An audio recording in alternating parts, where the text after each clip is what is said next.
Hello everyone, my name is Kyle and this is Altitude 4x4. Today I'm going to be showing you how to install RCI's fuel pump hanger kit into one of their fuel cells. This is the 15-gallon fuel cell that I bought for my 93 Jeep Wrangler YJ that I'm installing. So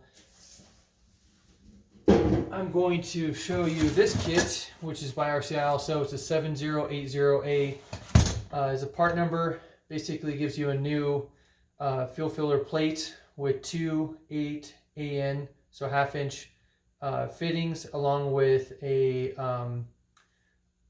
fitting for the electrical, so you can do a power and a ground, and it's sealed. And it comes with a bunch of different hardware, a new gasket to go underneath that plate, so I'll get into that a little bit later. And then I'll also show you all the different tools I use to do that. This is the original fuel pump hanger out of the 93 Jeep Wrangler. So I'm going to show you how to test the ohm rating on this sending unit, because supposedly that sending unit that's on the RCI fuel cell is the same ohm rating as this. So I'll show you how to test that. Okay, so I'm going to show you testing the original fuel sending unit to see what the ohm rating is. So if you trace the wires, this blue wire underneath here is the tan wire that I've already stripped back to help with the test. The black wires are ground because you can see it goes straight to the top of this plate. So I have my multimeter set to ohms. I'm going to connect the black wire, which is our ground, to pretty much anywhere on this plate as long as it's cleaned off, because there's quite a bit of dirt on this one here. And I'm going to take the red wire, connect it to that tan wire that I already have stripped back. So right now we're sitting at 0, and as we raise it up, you can see that the ohm value changes.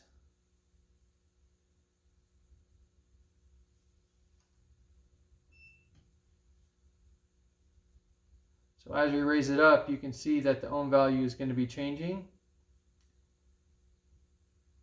So at full capacity for fuel, we're sitting at 89.5. So in more general terms for fuel sending units, usually it's like 0 to 90 ohms. So I would say 90 ohms. And if we come back down to nothing, so completely empty, we're at 0.1. So that's what we're looking for when we're testing the original one. So we know when it's full, it's at 90, and when it's empty, it's at 0. So I'm going to write that down.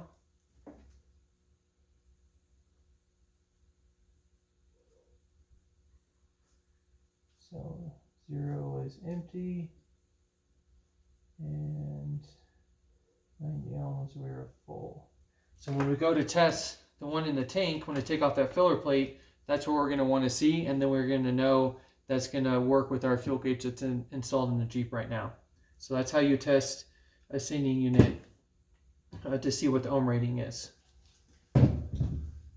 Okay, so now that we know the ohm rating of the original sending unit, I'm going to start with taking off this filler plate. We'll test this sending unit in this tank. If everything checks out good, then we can continue on with this installing this filler plate, or the new one for the fuel pump hanger. So I have a 7/16 socket on my little sub compact, and we'll get this filler plate off.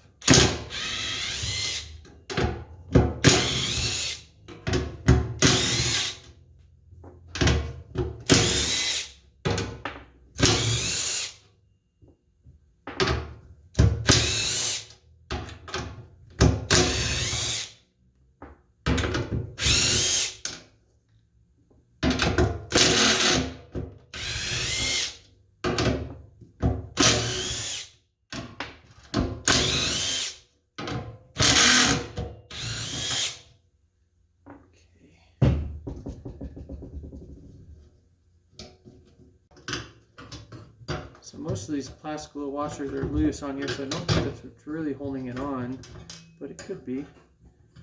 So I'm going to take all these off and see if that helps get this out of here.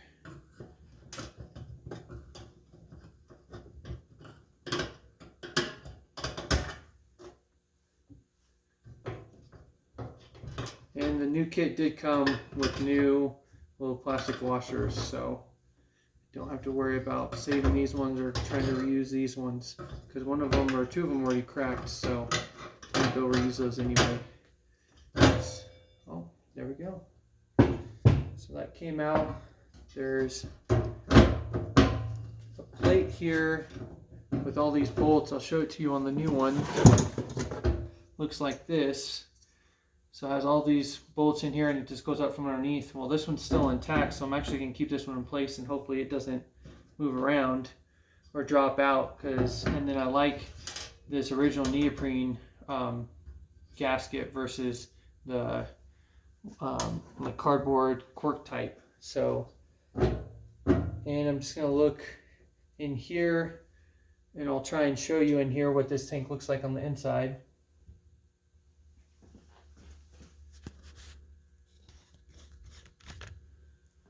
So let's see.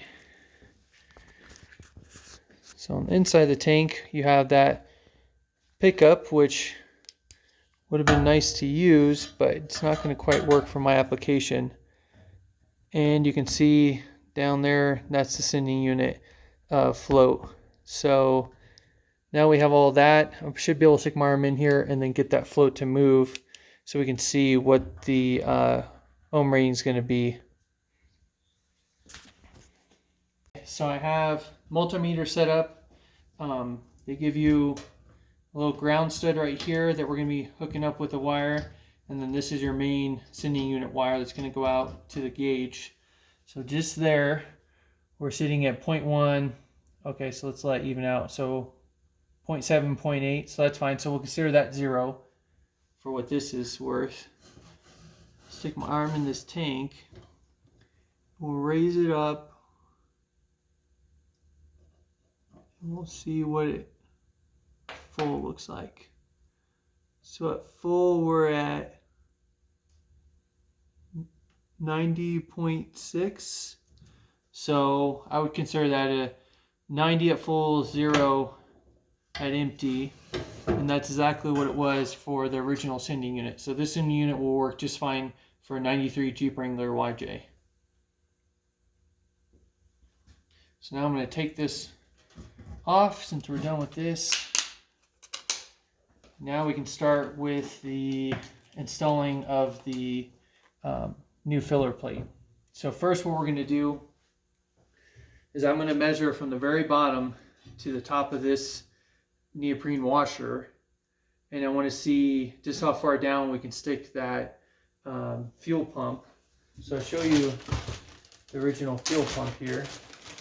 This is the one out of a 93 Jeep Wrangler.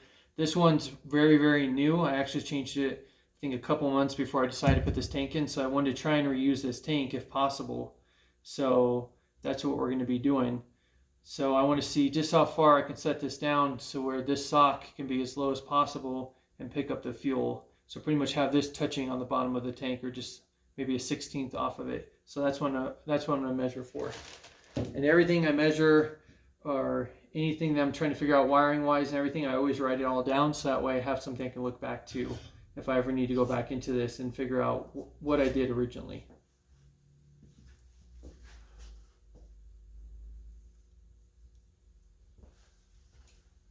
Okay, so let's see what we're working with. I'm going to measure in a couple different spots just to see maybe if it's different.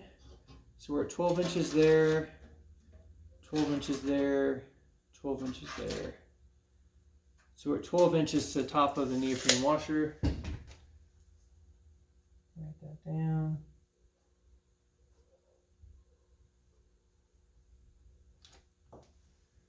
So this, I'm going to set down for now. And I'm going to show you the rest of that kit. So it comes with a new plate with all the bolts and a new cork gasket. Like I said, I like the original neoprene gasket better than the cork personally. Comes with, like I said, a new filler plate with the two 8-in fittings and the fitting for the wiring. And also what attaches to this plate, which makes it adjustable, is this other plate that it comes with. So it's adjustable for 7 to 12 inch tanks. This one, as we know, we just measured, is 12 inches. So And it comes with an array of hardware, 2 worm gear clamps to go around this fuel pump and actually attach it to that square stock. So we got those. We got all new 1/4 inch, I believe they're 1/4 inch nylock lock nuts. A new RCI sticker for the filler cap, and then it comes with 2 bolts to bolt the 2 plates together, which we know based off the measurements we're going to use these last 2 bolt holes here, and then the pump will stick just a little bit off the bottom of that, so that'll be perfect. So I'm going to get this bolted up right now using their hardware, and then we'll get the pump set up, and then we'll do like a test fit before we wire everything up and hook up all the fuel hoses and everything. Okay, so I ran into my first issue. So when I was test fitting this into the tank before I even bolted on the other piece or attached the fuel pump, I figured out that after finally getting this out of the tank, which isn't the easiest thing, you actually have to kind of pry it apart and then edge it out a little bit by little bit, is when you put this on here, mind you, these are both RCI products. It doesn't even fit all the way flat, like there's no possible way. So this bar is not far enough in that's welded on here. So I got it a little bit further, but the weld on the side is actually keeping it from actually going all the way down. And if you can see, the nut, plastic nut for the wire pass through is actually hitting as well. So there's no possible way, unless you were to grind that out and grind this out, you could use this original one. So, and you could tell when I was putting it on, it's not, the bolt holes don't quite line up perfectly. So, and that was the same case when I actually took this out of the tank. I actually almost had to hammer this down because whoever drilled the holes in the tank either used the template wasn't good or whatever, but it didn't, it was a very tight fit. So if you take the one that they sent you and you put it on here, everything fits perfect. So I am going to use this one. The only reason I like the original one better, the metal one, is these bolts are tacked in 2 places on the back side, so I don't think you're going to have any issues with these starting to turn if you had to service the tank, like for instance the fuel pump. These ones are, they have a knurled in and then they're press fit in here, so I have a feeling over time when you go to loosen these nuts that are on here, these nylocks, these might start to turn, and then you're going to have to cut those off and then either buy this if you can from RCI separately or make something similar to this. So I will use this. I did test fit this, the neoprene one, because I did like that one better. That one fits perfect on there, so I'm happy about that. So what I'm gonna do is, once I get this off, I'm going to, I'll throw the tank up here real quick and I'll show you what my plan is. So here's a tank. Here's another issue.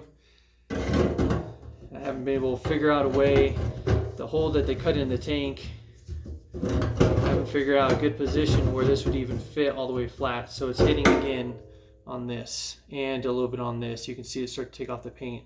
So I want to set it up to where it's probably something similar to this, so I can take this off, fill up the fuel tank, and all this stuff will be ran off to the side or on the back side. So what I'm going to end up doing is taking the plastic ring that we know fits around the base of that, putting it on here. Again, even this one, the holes don't quite line up perfect. So I'm going to end up first making these holes slightly bigger, so that way this will sit down flat. There you go. And you can kind of see right here, let's grab this little, so all right here is too much aluminum. This hole needs to become a lot bigger. I guess not a lot bigger, but a decent amount bigger. So I'm going to cut all this out so that way this can sit down in there flat and we won't have any issues. So take this off. Probably going to cut it with my jigsaw with a metal bit, and then I'll just go around here where I just traced, and I'll cut this out just a little bit bigger so that way this will fit in there perfect, and also wallow out all these holes just a little bit so that way this fits in there a little bit better as well. So after I get all that done, I'll show you guys how everything fits together.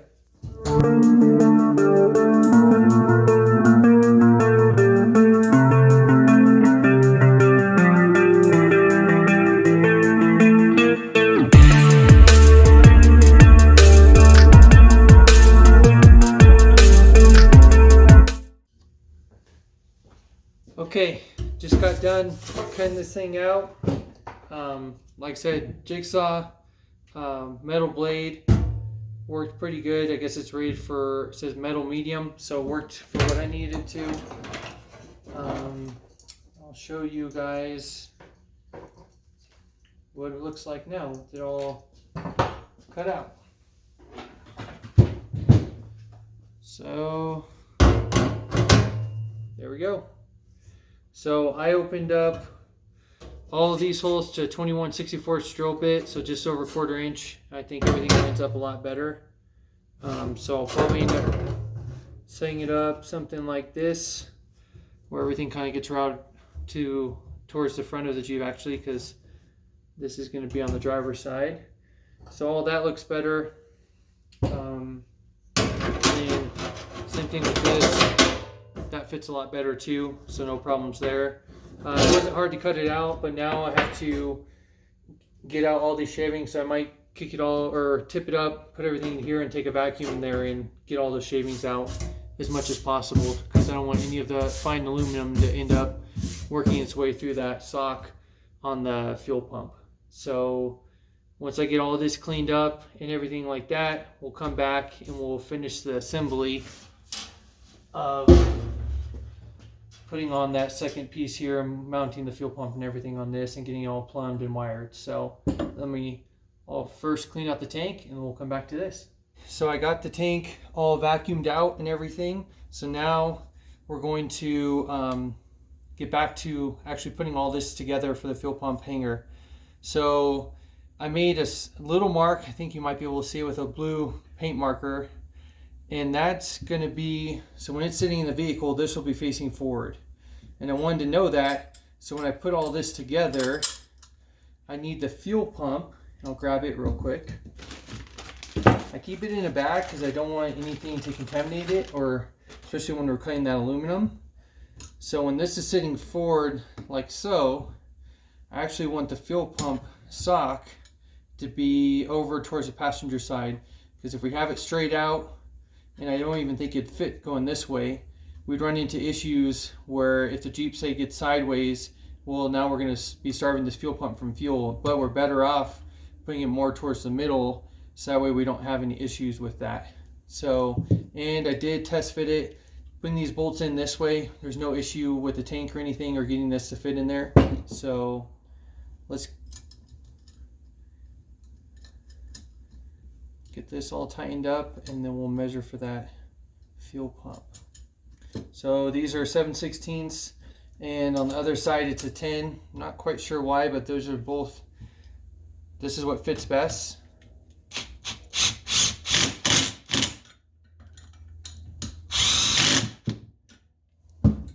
This is the hardware out of the kit. So these are nylock lock nuts. I don't think there'll be any issues with those as far as loosening up over time, but like I said, we can always go in and service this fuel hanger if we need to. And honestly, we're gonna be doing a V8 swap in the Jeep, so this fuel pump won't even stay in here for that much longer until once we go to the LS. Then we're gonna get a fuel pump out of whatever vehicle that's out of and put it onto this hanger. So that's what's kind of nice about this hanger also, is it's very universal as far as holding whatever fuel pumps.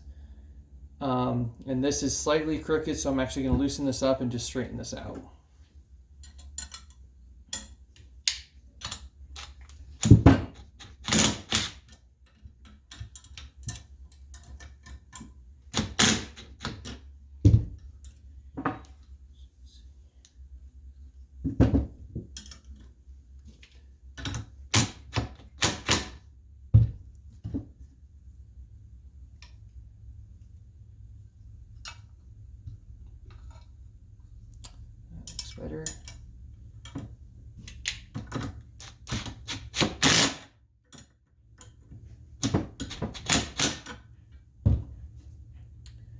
that's a lot better. Okay, so now we're going to take it and measure. Remember, I wrote it down.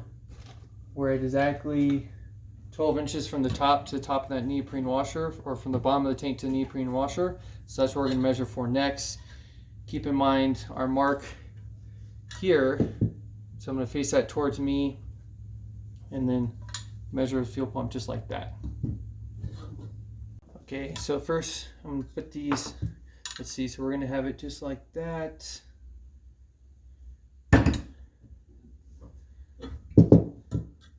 Put these on first, and then I'm just going to snug these up onto this pump body, and then that way we can see how far we can go or how far we need to measure down. So I believe, so these are 7mm, and these two band clamps that come with the kit.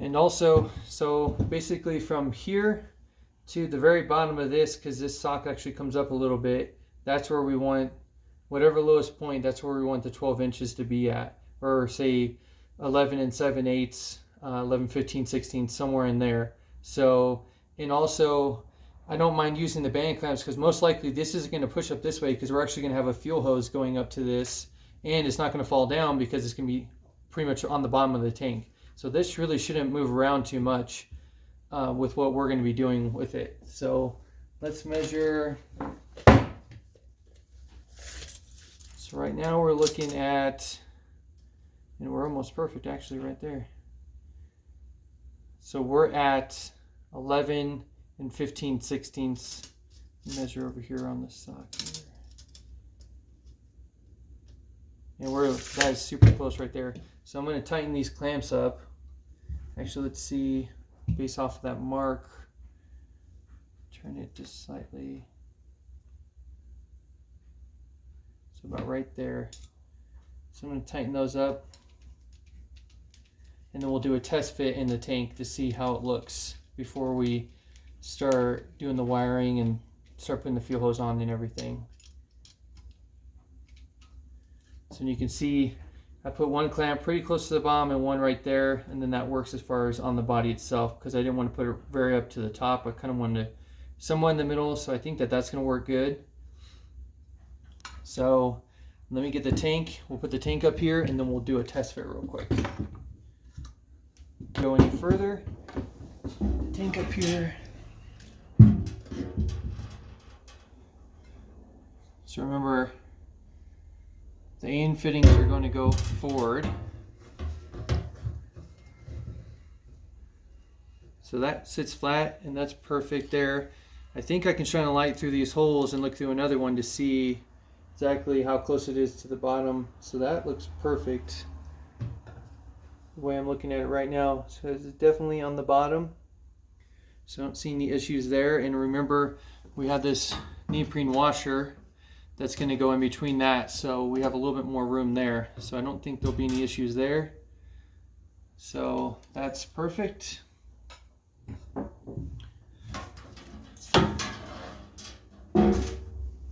And I put 2 marks on the pump body just to give me a spot, so that way when I take this off, I know kind of where it's going to go, but of course we're always going to remeasure. So now I'm going to use this fitting for the pressure line coming out of here, and this will be the return. And what I'm using for my hose is a Gates hose. It's called Plant Master Extreme 325 braid. So it's a 3/8 inside diameter, which will fit this fitting and the fitting on the pump, and it has a 3/4 inch outside diameter. And this is rated to be submerged in fuel, so there won't be any issues with this outer lining being submerged in fuel. So Gates sells on Amazon, you can find it, a black version of something like this, black hose, and it's $23 per foot. I couldn't force myself to spend that kind of money on 1 foot of fuel hose just because it can be submerged. So I went through a local supplier. They're called Whistler Bearing out of Colorado Springs, and they sell this for $2.99 a foot. So for $6, I got away with 2 feet, which will be perfect for this length, and also our return coming down. And that was a lot more reasonable to me. So I'm gonna get this kind of pre-fit on there, cut it, and then we can start doing the wiring as well. Okay, so let's see. Kind of down like that.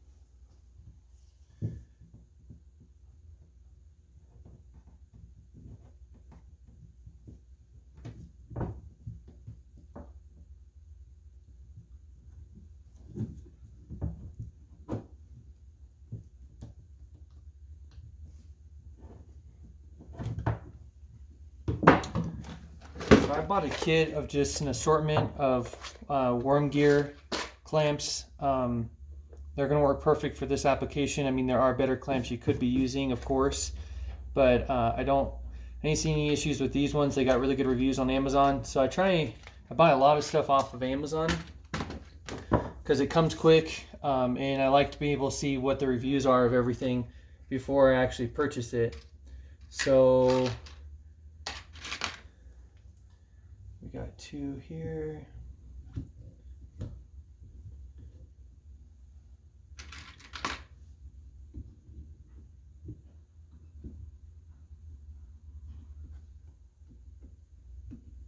So now I'm going to loosen up this pump so I can get this hose on there, and then we'll get it set back in place, and then we'll figure out the return.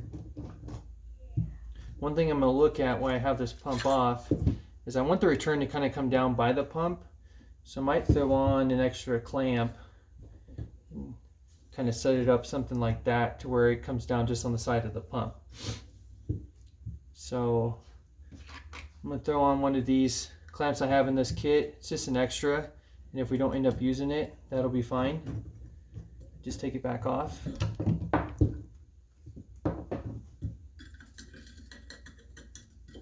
Because I haven't measured for that piece yet, because I want to see where this pump's going to end up at.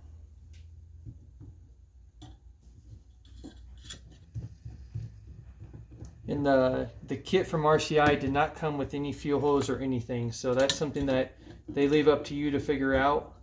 And I understand why, because they don't know which fuel pump you're going to have or anything like that. So this makes the most sense to me on why they do it like that. So I'm just going to line up both those blue marks, which is where we're at right now. Get this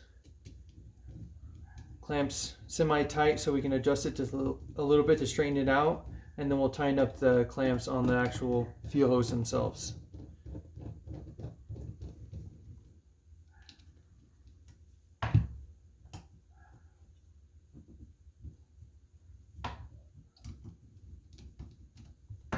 Let's see, so we're good there, good on this side.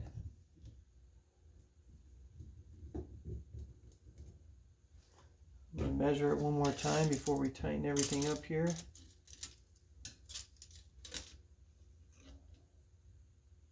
Yep, still good. So I'm going to tighten down the pump first, and then I'll tighten down those fuel hoses.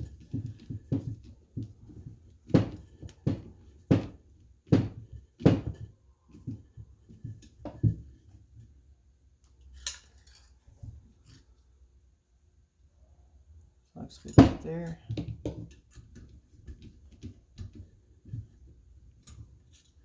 I'll look at it one more time for lining up the front towards me. Okay, pull it that way, so we're good there.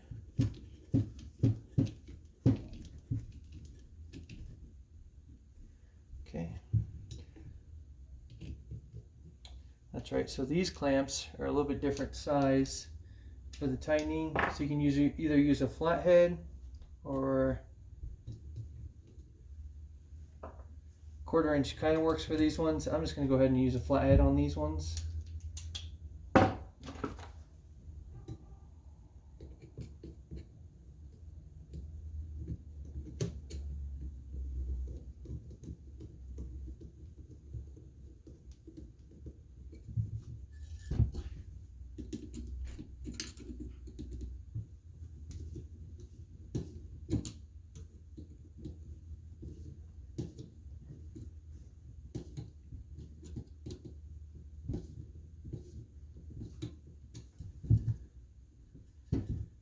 I'm just gonna, so I can't twist it at all, so I think that that's plenty tight there. And we'll know once we start the Jeep up and everything to make sure it's holding pressure. So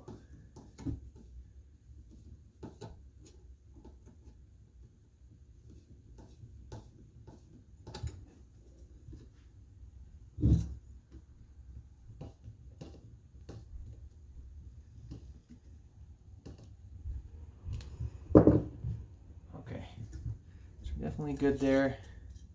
There's a little bit of flex left in the hose, so that's good. Shouldn't be moving around very much at all. So let's see about putting on this return hose and what this might look like.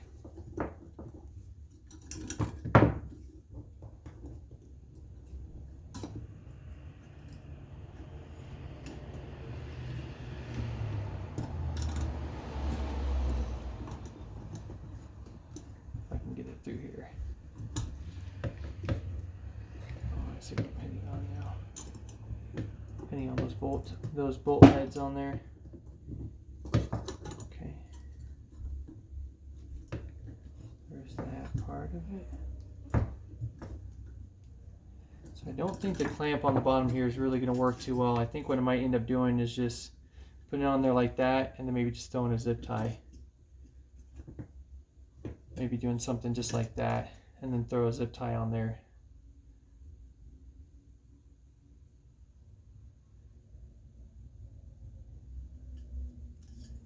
Yeah, so I'm gonna go ahead and take this other clamp off. I don't want to remove the fuel pump because everything's perfect there. So I can easily just remove this clamp.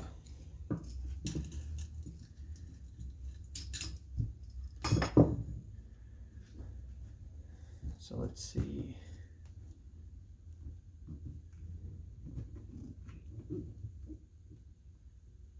So I need it to come, I'll mark it real quick.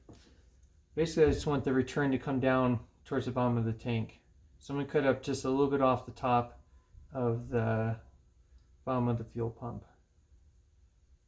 Because you can see on the original one, so this is a hanger out of the Jeep, the 93 Jeep Wrangler YJ, so the return actually comes almost all the way to the bottom, just below the fuel pump. So I'm trying to mimic this as much as I can. So we know where that is now.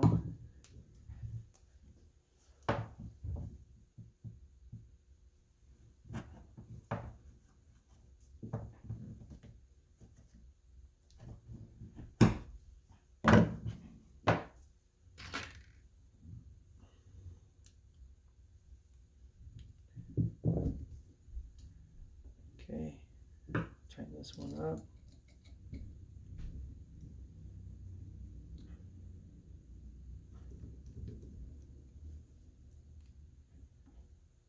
One thing to keep in mind also when you're putting on these clamps is this is where the edge of the inner circle is. So you don't want to necessarily put anything protruding any further than that. So I'm actually going to turn this clamp, put it more towards the inside like this. So that way we won't have any fitment issues when it comes to putting this back in the tank. And after all these hoses are on, before we do electrical, I'll probably test fit it one more time just to make sure that there won't be any issues with how I arrange any of the clamps or anything. Don't foresee an issue, but you never know sometimes.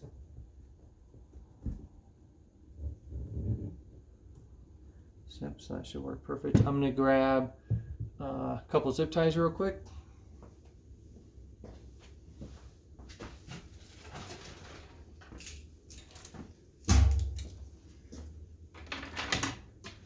So these are just regular zip ties. Honestly, nothing special about them. So, and from the research I did, there shouldn't be any issues with having a zip tie. It's immersed in fuel, but we'll see when we go to take this back out and do the LS pump. So we'll check it back then. Grab a pair of side cutters and we'll get this cut off.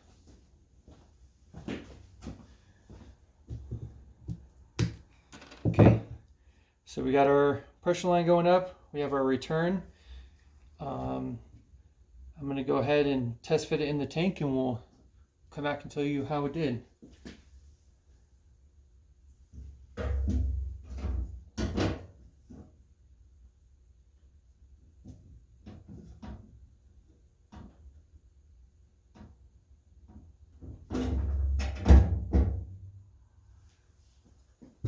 So I need to move this pump up just a little bit. So I'm going to cut off this return because it was kind of teetering in there just a little bit.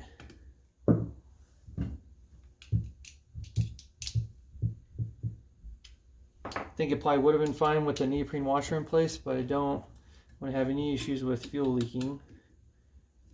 So I'm going to loosen these guys back up. Push this pump up just a little bit. Turn it back down.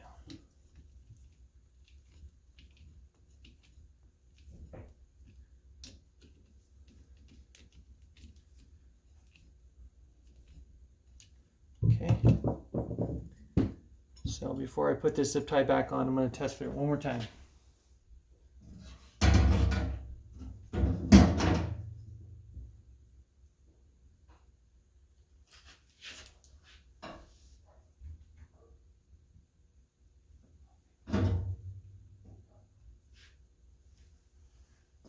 Okay, that fit better that time. So basically I just had to move the pump up just a tiny bit. Those are tight. Another zip tie on here, and then we'll move on to the wiring.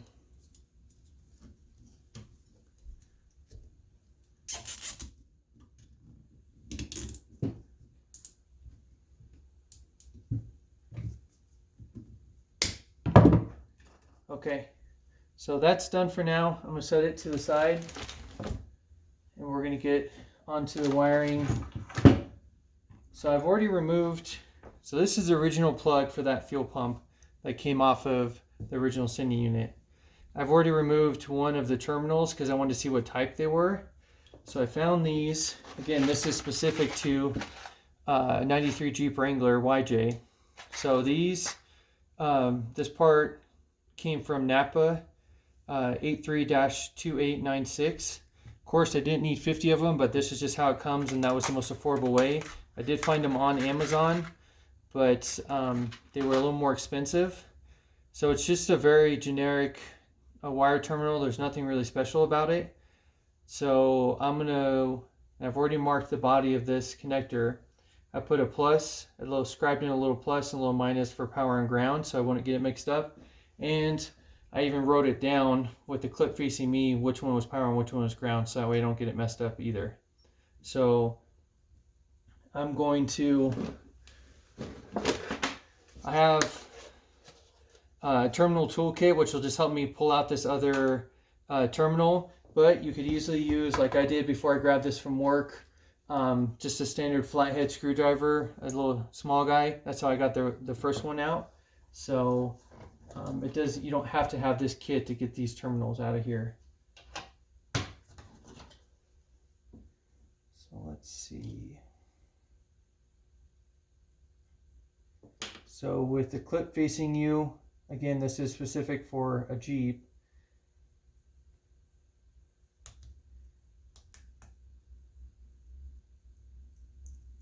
There's a little tab on there that you need to pry forward to get this to come out. You actually have to pry it flat, so actually I'm going to use this flathead in here. You don't want to break the connector, because then you'll need a new connector, which you can get these. For some reason this one's being a pain. The other one actually came out pretty quick, the first one.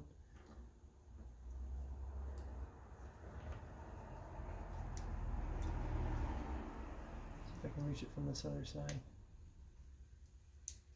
There you go, that worked better actually. So actually coming from the bottom where it plugs in and shoving it on the side of the clip actually worked better to release. And that's what we're trying to release. This little tab here is pried up. So let's get out another one. What I'm using to crimp these terminals on with is the same that I'm going to use for the connector to actually plug in the harness from the vehicle to the new pump, or the pump and the new tank. It's just a set of weather pack crimpers. So I got these off of Amazon. I'll have a link in the description for whatever I got off of Amazon to make this happen. So these were, I think, 12 bucks, and I did a couple test crimps and I really like them. So they're definitely affordable, and this will work for not only weather pack but also these other type of connectors. So I've already written down what I want to do for, basically I'm going to change over the colors to some wire I already had on hand, because it just made sense instead of buying new wire just for this project. So I'm going to keep the ground is going to stay black, and the fuel pump, instead of being orange, I'm going to switch it over to white. So I have it all written down so that way I can always reference it later on. So I'm going to grab both our white and our black. I'll get rid of these guys, put them with that original sending unit.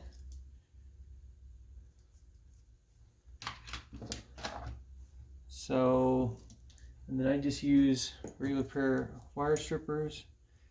We'll get these.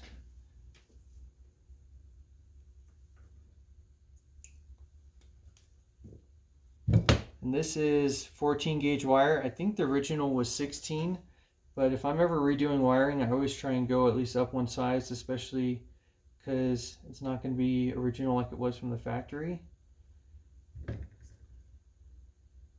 And when it comes to the fuel pump, and especially sending unit, any added resistance is definitely not something you want to have. So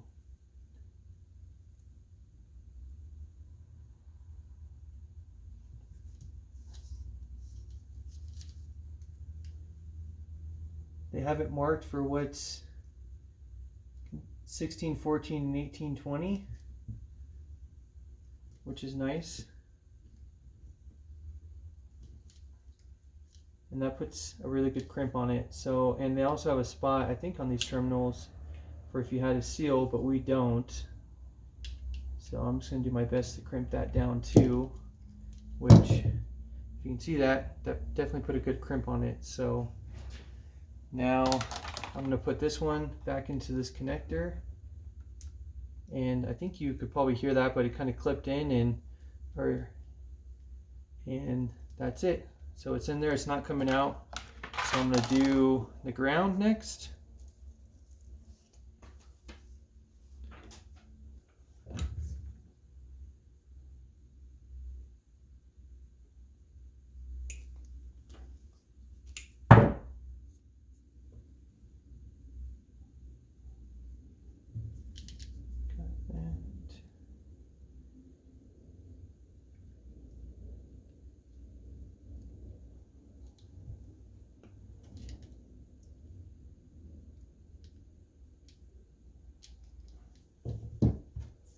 Some of these, the ends are so far out, you gotta kind of just crunch them in just a little bit,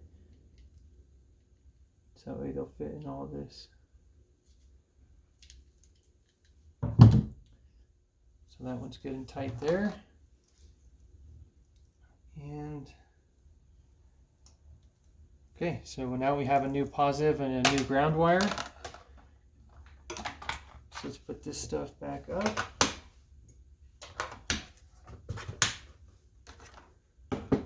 Okay, my other 48 wire connectors, but I'm sure I'll have a use for them later on. So now Since this was already loose, I'm just going to take this off so we can take a closer look at this. So there's a little O-ring on there that helps seal it, which is nice. Don't see anything on this side, and that's fine. So let me see if I can show you this closer on the camera.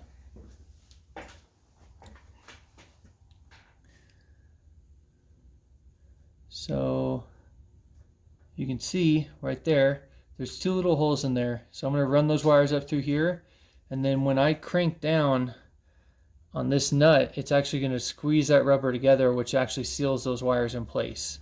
So that's what we're doing on here. So I'm going to put this back on.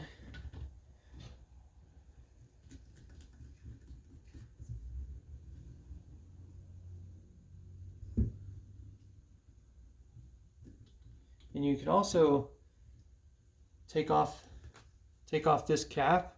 It might actually help you a little bit better.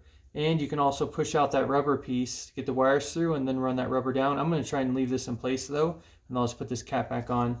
But first I'm going to grab some pliers and I'm going to tighten that nut back down. Make sure that that's tight.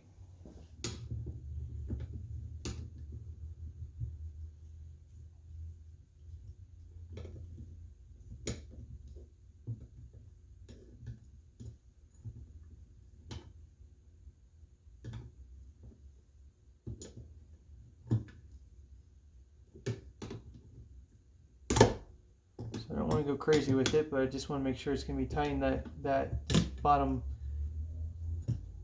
nut isn't going to fall off on me into the tank. So that's pretty tight. I don't think we're going to have any issues there. All these AN fittings are already pretty tight, so I'm not worried about those loosening up or anything, especially not with the hose and everything already on there. So now let's see. So the clip is going to face this way when it's actually on.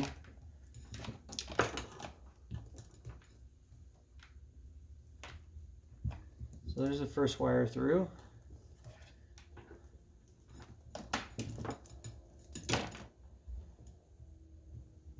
And there's the second wire. So pretty easy to put them on.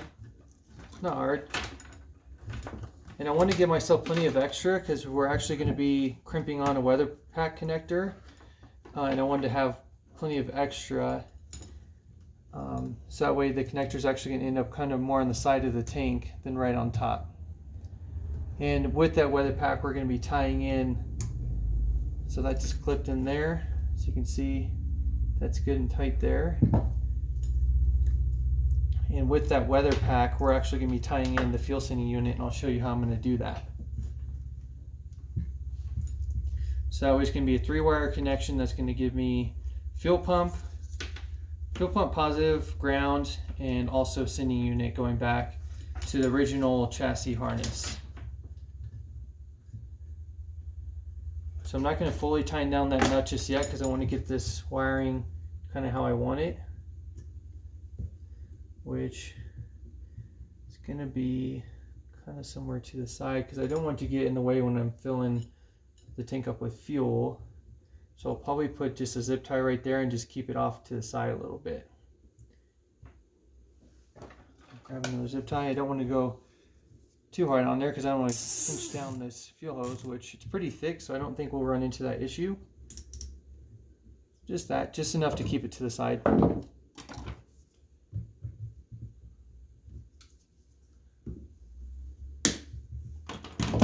Okay. So now that those are in place, I'll give a little bit of slack. Yeah, that's perfect. So I'm just going to tighten this down by hand. You'll see I can't really pull those wires back out, so they're definitely on there and they're sealed. So you can kind of see a little bit of that rubber bulging out. So that's what actually seals those in place. So now that we have this part done, I'm going to throw it in the tank one more time to do another test fit, because you can't do that enough, it seems like.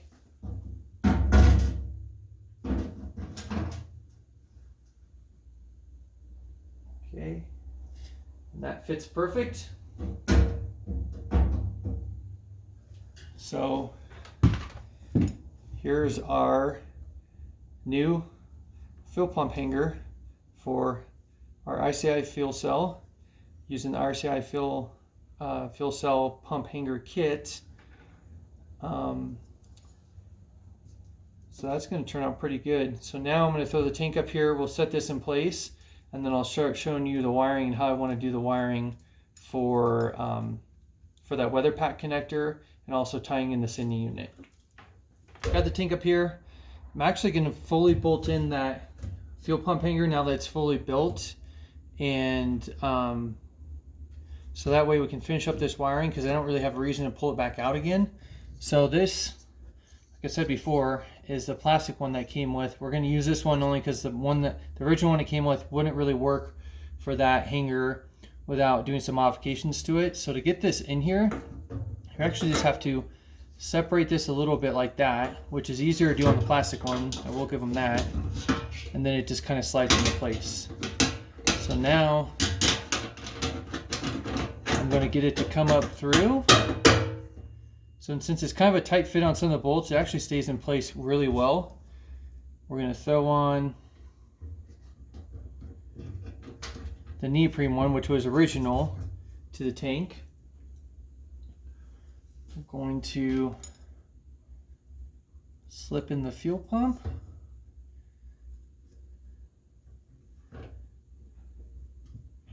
And like so. And then I'm going to grab out of this hardware kit that came with the kit with the new hanger.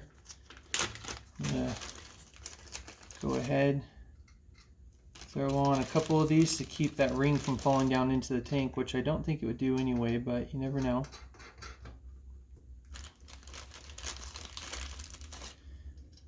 And my hope when I tie in all these down in a circular pattern is that none of these bolts are going to start turning within that plastic ring, because that would be incredibly inconvenient.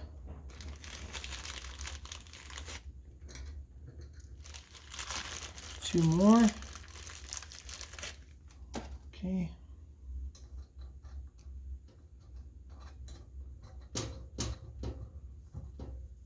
And for these couple ports that we're not going to use, the fuel pickup and return, which that have pre-labeled, since obviously we have these two now, I bought a set of caps off of Amazon, 8AN caps that are going to go on these.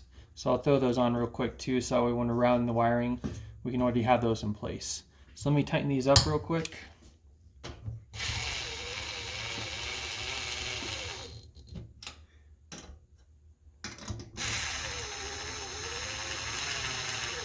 Grab a 7/16 wrench real quick and just make sure all these are snug in that same circular pattern. Again, this isn't holding anything structurally together, it's just a sealing surface, so these don't have to be crazy tight. So let me grab that wrench real quick.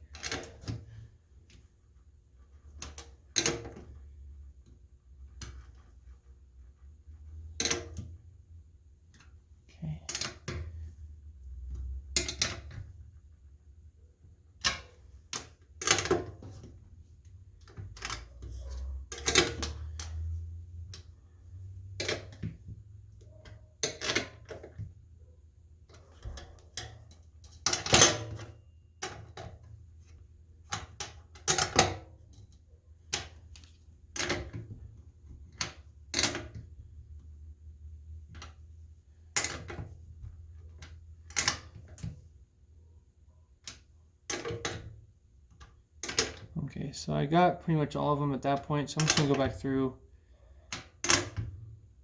snug up each one of them. And if for some reason I fill it all the way up and it starts to seep around the edge, I can just go back through and snug them all up again. I just don't want to split that neoprene washer, and I don't want to have any issues going forward when I have to service this tank with any of these being too tight and getting them spin within that plastic ring.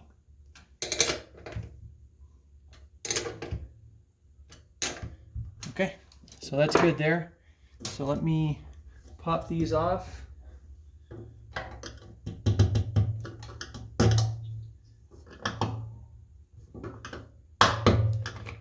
Throw on. What I'm gonna do is actually reuse these on these two fittings here. So let's see. So we have our pressure line on the back side and our turn here. So, and what I'm going to do is put P for pressure, R for return. Granted, I can always just pop that cap back off, and you can see the cap actually has an O-ring in here to help seal it too, the tank. So I can always pop this cap back off to see which ones they are when I go to install the actual fittings. Okay, so now, according to my legend here, we're going to use for the sinew unit is going to be red. So the sinew unit portion, this little Phillips screw is a ground, and this is our actual wire going to the gauge to give us our rating or our reading of ohms. So I have 2 ring connectors already. Bigger one obviously is going to be for the sinew unit side. The smaller one is going to be for the Phillips ground, and I'm actually just going to tap off of this ground here. So I have another black wire, or I did. Maybe I actually was just going to cut off some of this one and use this. So let's see. So I know I want the connector somewhere down in this area. So I'm going to cut off this. So that will be our connector length. So I'm going to use this other section here to give us another ground. So what I'm going to do is strip it back.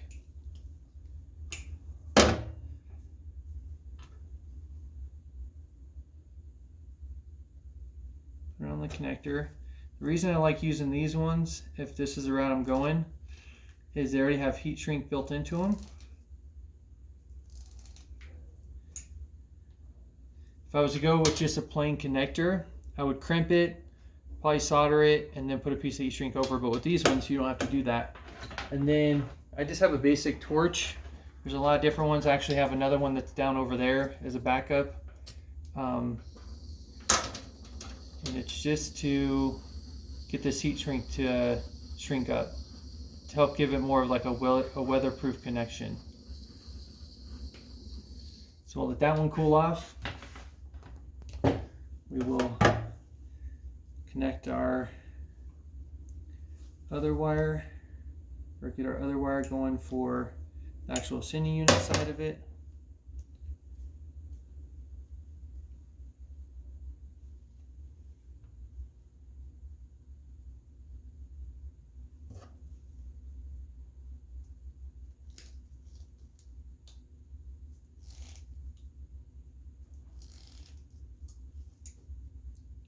And I like these pliers because they have that little tab in there, which really helps to get a good crimp on like these ring terminals like this.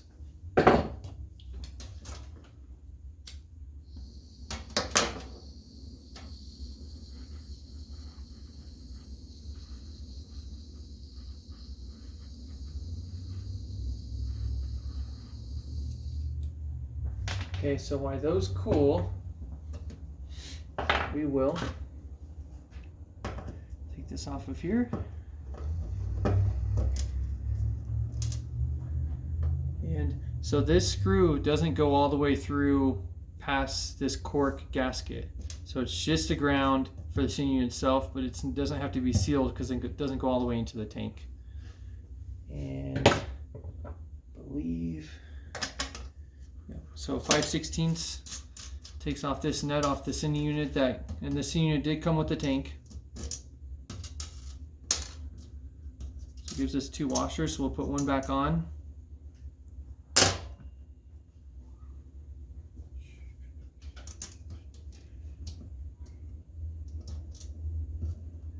washer, lock washer, and this nut here. And I'm going to face it to where it kind of goes in between these two.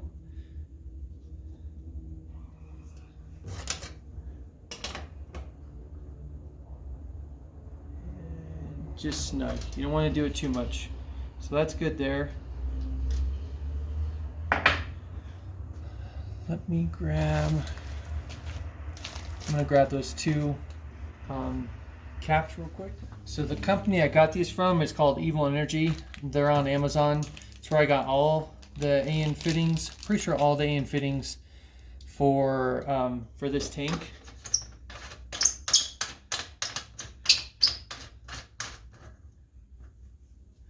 That one's in there.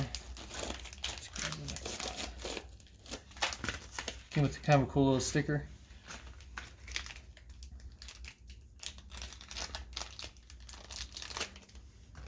Came with this guy on here.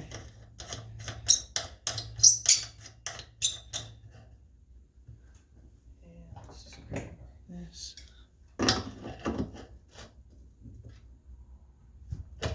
Just barely snug those up. Okay, so those are on. So now let's throw on this extra ground. Not extra ground, but the only ground for the cine unit.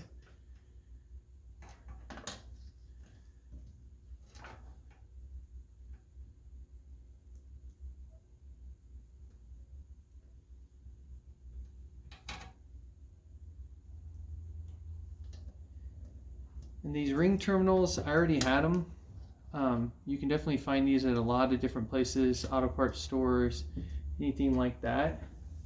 So I'm just using ones that I already had.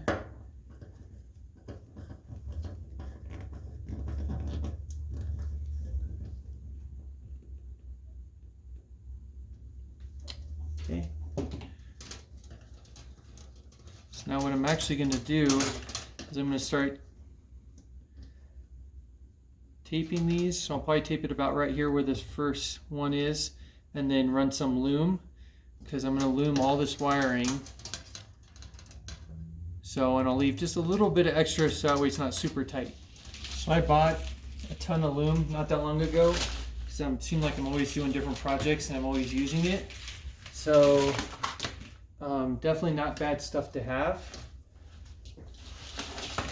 And pretty sure I bought this off of Amazon as well. I'll look, I'll put a description in there if I did. I'm pretty sure I did. So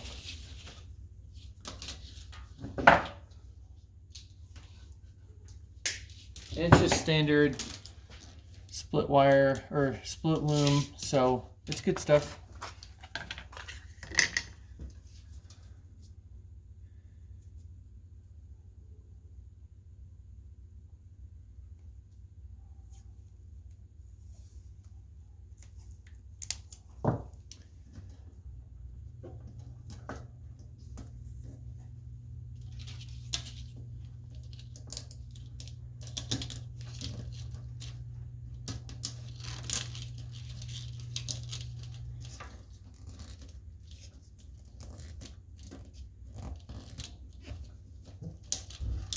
Okay, so the reason I'm looming it first before I start tying in some of these wires together is because once you loom it, it seems to be kind of get a different length almost.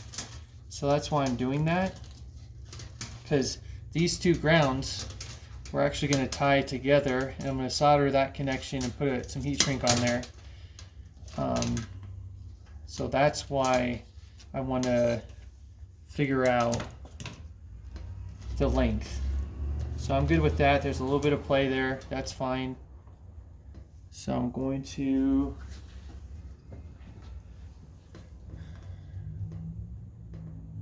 let's see, where do I want to connect these wires to?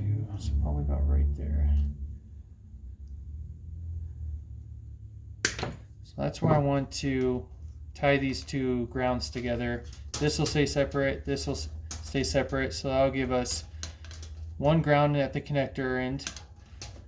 We'll have our fuel sending unit, and we'll have our power for the fuel pump.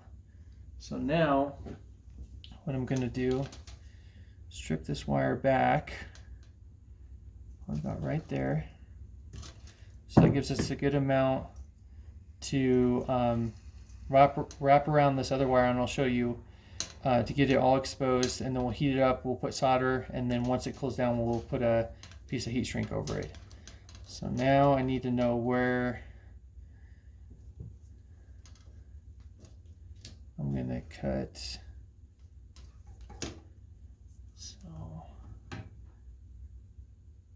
And this takes a little bit of practice. It's one thing to cut and splice in both wires of the same length, but I'm going to do my best to not have to cut this wire and splice in another piece. I want to keep the main body of the wire intact. So I'm going to take my wire strippers, just kind of work them around, and then I'm going to take my knife, my utility knife here. I'm actually going to just cut just down the center of the wire.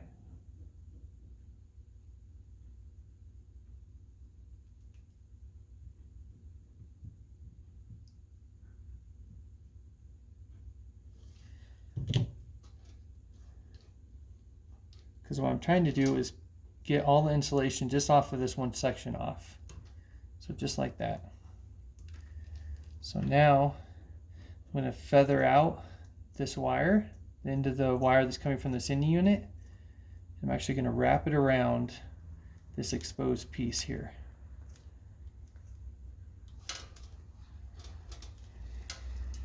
So this is what I want to end up with. So now I've tied in this ground to this other ground, but kept the original wire intact. So now what I'm going to do, and this is a standard solder for automotive wiring, I'm going to take my torch,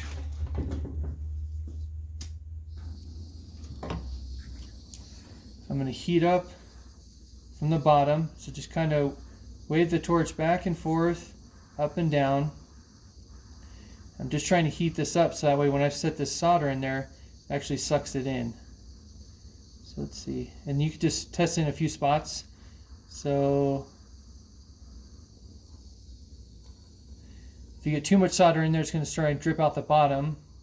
So now I'm good with that section, so I just want to focus on this section over here. So I'm going to just do a little bit of heat, a little more heat. There you go.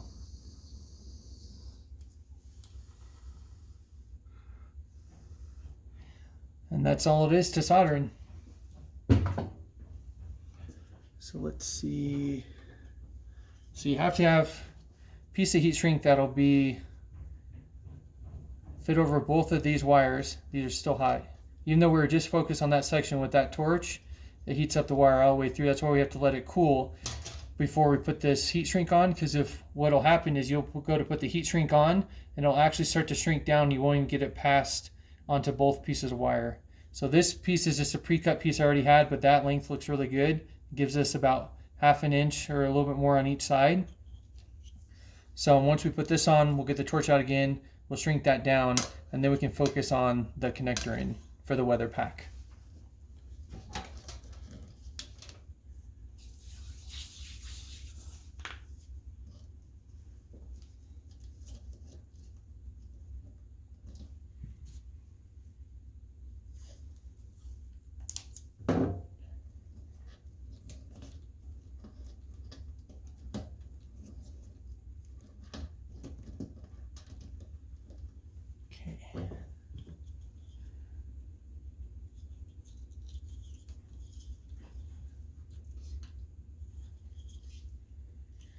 One thing you want to look for before you put this heat shrink on is sometimes there'll be little ends of the wire that are sticking out that are actually, granted this is a ground so it wouldn't matter as much as it would on the positive side, but you don't want anything sticking out past the heat shrink. So now that we have that in place, we'll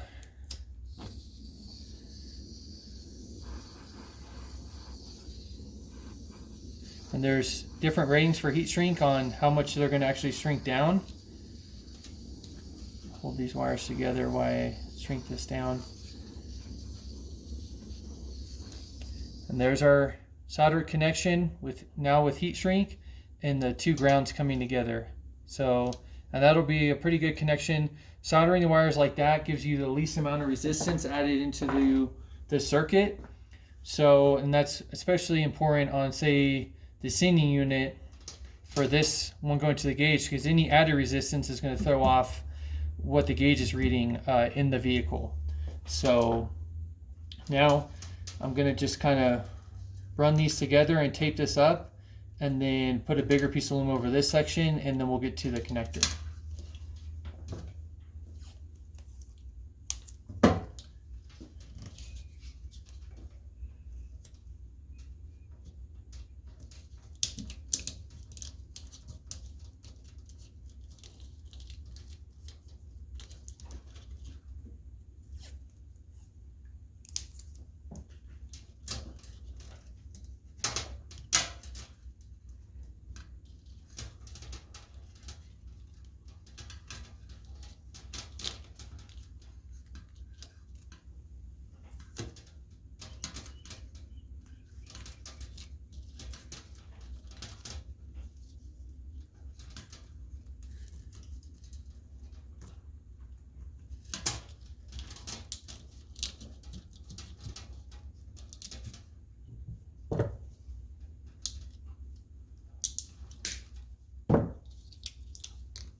I like to leave the least amount of wiring exposed possible. I think it helps when it comes to keeping everything, just protecting the wire itself.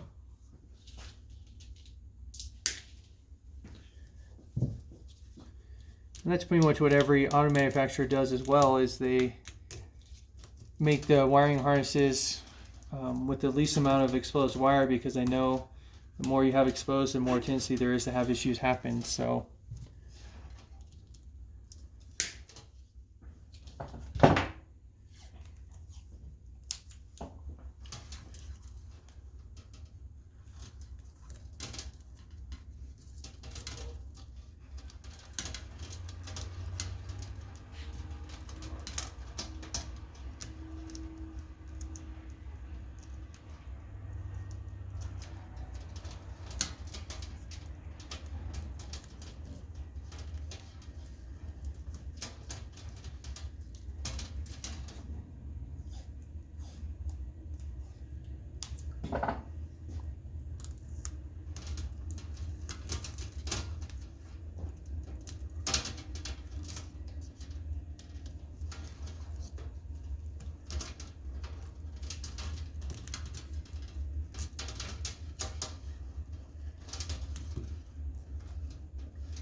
okay, so now before I add this other piece of loom here, the bigger loom, I brought both these pieces in with like a Y, so it just kind of wrapped around both and kind of came across. So now I'm going to cut these other wires. I cut these other wires to the end of this black one, then that'll give us our harness length.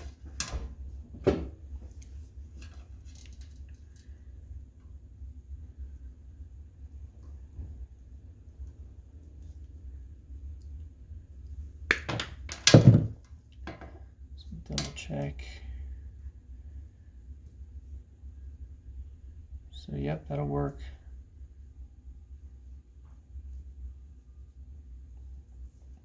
So that'll be just fine. Again, I bought this kit off of Amazon. It came with 10 of each sides of the connector, so pairs, so 10 pairs of weather pack connectors, 3 terminals. Came with all the pieces for actually keep it weather tight, and then all the wiring pieces as well. The actual terminals, they go on the back side of all these wires, and it came with all the pins. I can't remember off the top of my head what the price was, but I know it wasn't very expensive at all. So I was pretty happy about that, and it gave me a chance. I've done a little bit of weather pack connector stuff, but not a whole lot. So I did a couple test crimps and everything, and turned out really well. So, and the Jeep already has some WeatherPack connectors on it. So that's why I decided to stick with WeatherPack. And what's nice about WeatherPack connectors is that you can go to any auto parts store and they're going to have pieces, connectors, seals, all that stuff for those. So I wanted to keep it simple to where if I was out somewhere and I had to repair a connector or do something like that, I could get those parts and pieces. So let's see.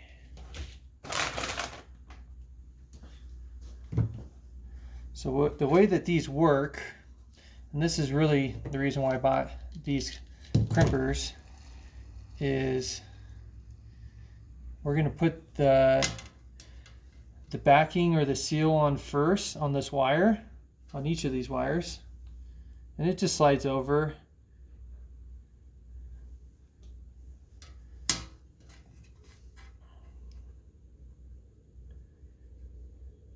And then when we go to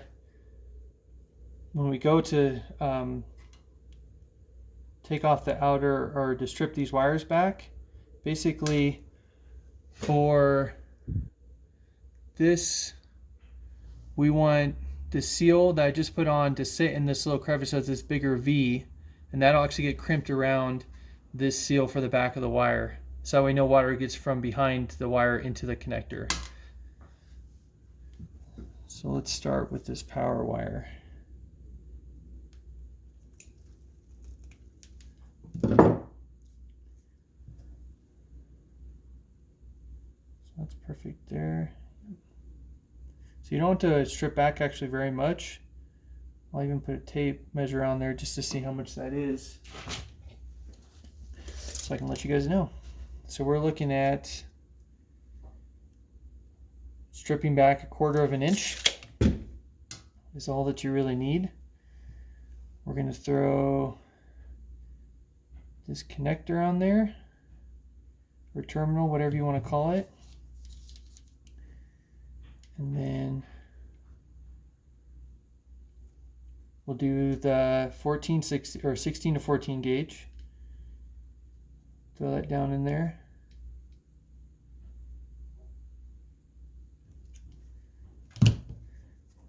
First, what we're going to do is we're going to actually bring on the connector, we're going to bring in both sides just a little bit to help with this crimper.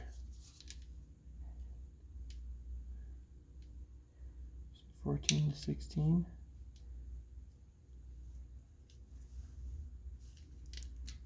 So that crimped that nicely, and then it actually has a section for what they call a seal, which is what this piece is. So just like the other side, I'm going to bring these in just a little bit.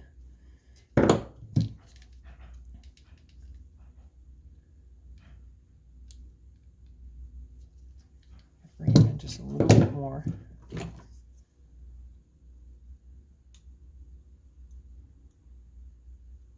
There we go. That should be perfect.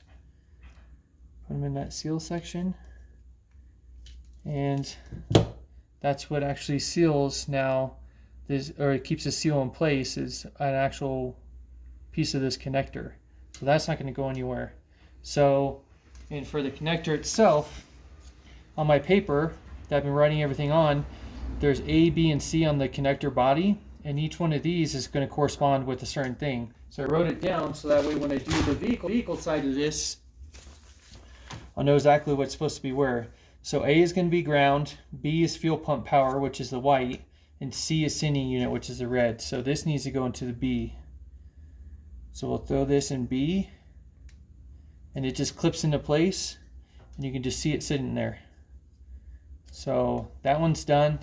I'm going to knock out these other two, and then I'll show you how the back of this connector seals up.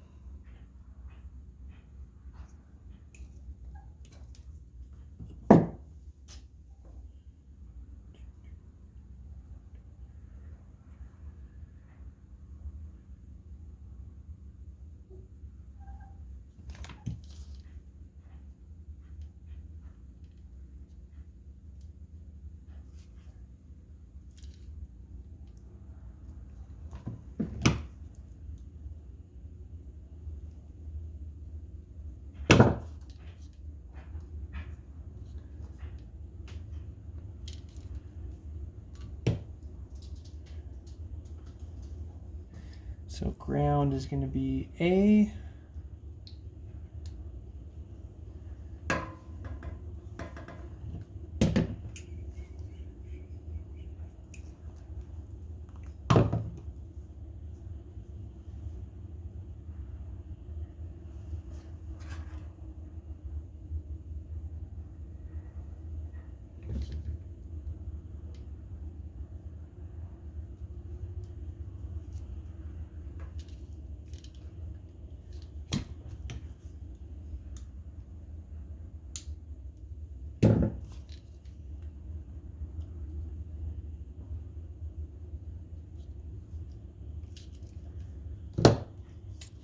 And C unit is going to be C. Okay, so that's A, B, and C all the way in there. So on this connector, there's little tabs on both sides.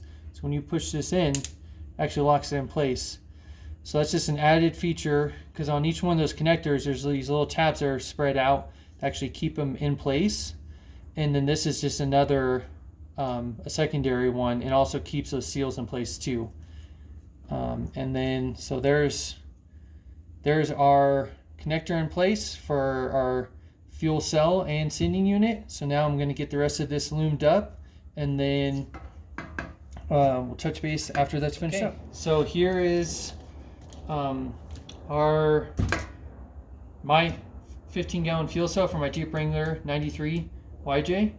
So you saw me build the whole RCI fuel cell pump hanger, so that kit, and install that kit on this. You saw me wiring with the sending unit, and also using wiring in a weather pack connector that's going to plug in on the vehicle side. So once this is actually in the vehicle, I'm going to plumb in the rollover vent, the pressure, and the return. So if you want to check out that video of me actually installing this fuel cell in the Jeep, definitely check that one out. So a lot of good information there. And I appreciate you watching the video. Definitely more to come. And like I said in the description, I'll put in where I got the tank, where I got the RCI fuel pump hanger kit, and any bits and pieces I got off of Amazon to make all this happen. So really hope you guys enjoyed the video, and thank you for watching.